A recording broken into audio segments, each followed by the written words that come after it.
Kasalukuyan na maulap ang kalangitan natin naranasan sa malaki pong bahagi po ng Luzon.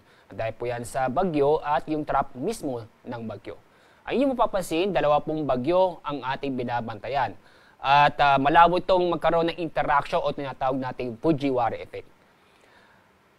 Kanina alas 10 ng gabi, huling namataan ang mata o sentro ng bagyong Julian o Julian nasa 255 kilometers silangan ng Calayan, Cagayan.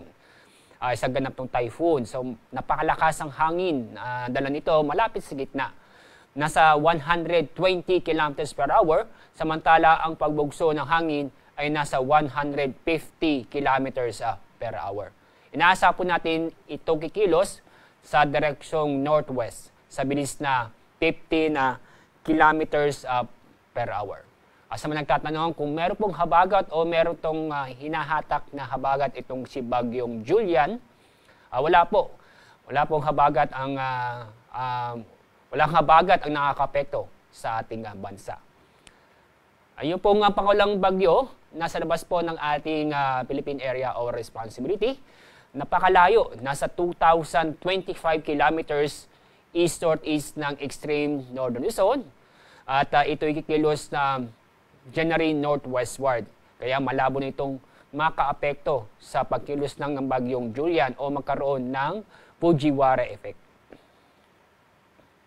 Sa ating forecast track sa bagyong ating binabantayan, ito yung inaasahan po natin lalapit sa Batanes area.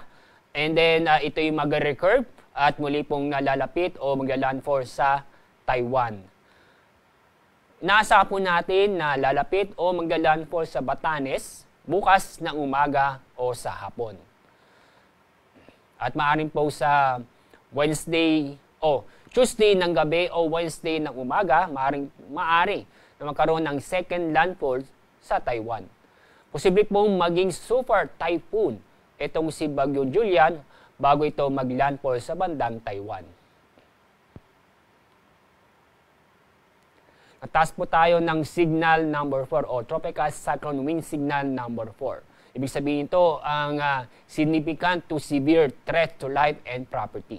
Ang mga lugar po na nasa ilalim nito ay sa Batanes at sa northeastern portion ng Babuyan Islands.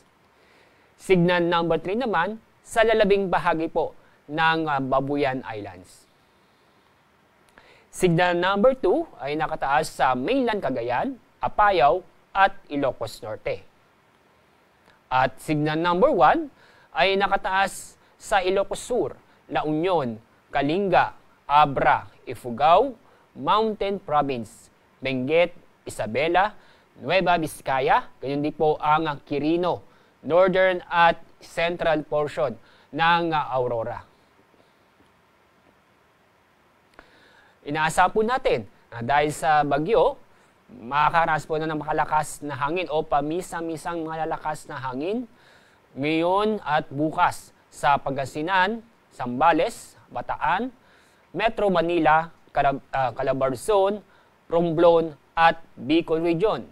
Sa araw ng Martes, inaasahan pa rin natin na makakaranas ng malakas na hangin o pabugso-bugsong malakas na hangin sa Ilocos Region, Cordillera, northern at eastern portion ng mainland Cagayan, eastern portion ng Isabela, Aurora, Zambales, Metro Manila, Bataan, Calabarzon, Romblon, Camarines Norte, Camarines Sur at Catanduanes.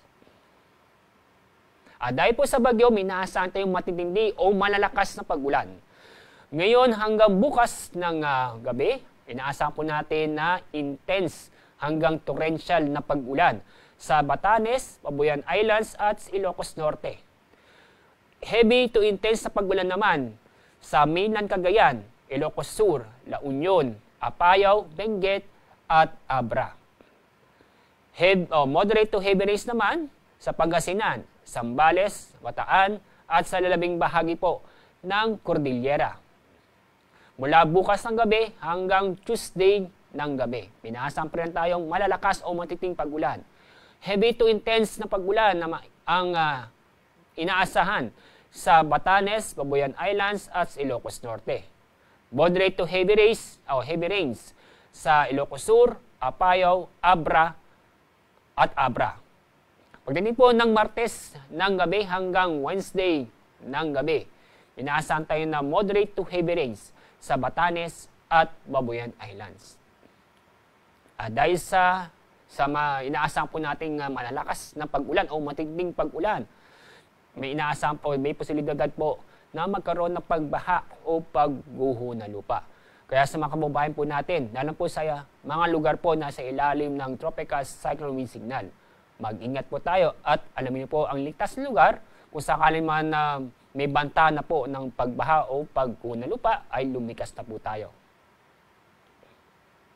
Dahil po sa epekto ng bagyong Julian, inaasahan tayong matataas na alon na kung saan aabot ng 12 metro o halos o aabot ng 4 na palapag. Ang mga lugar po na sila ng gale warning ay sa Batanes, Cagayan, kasama ang Babuyan Islands, northern coast ng Ilocos Norte at ang Isabela. Kaya mga kababayan po natin, na huwag mo na pumalaot sa mga lugar nito dahil sa inaasahan po nating matataas na alon, lalo po sa bandang extreme northern zone.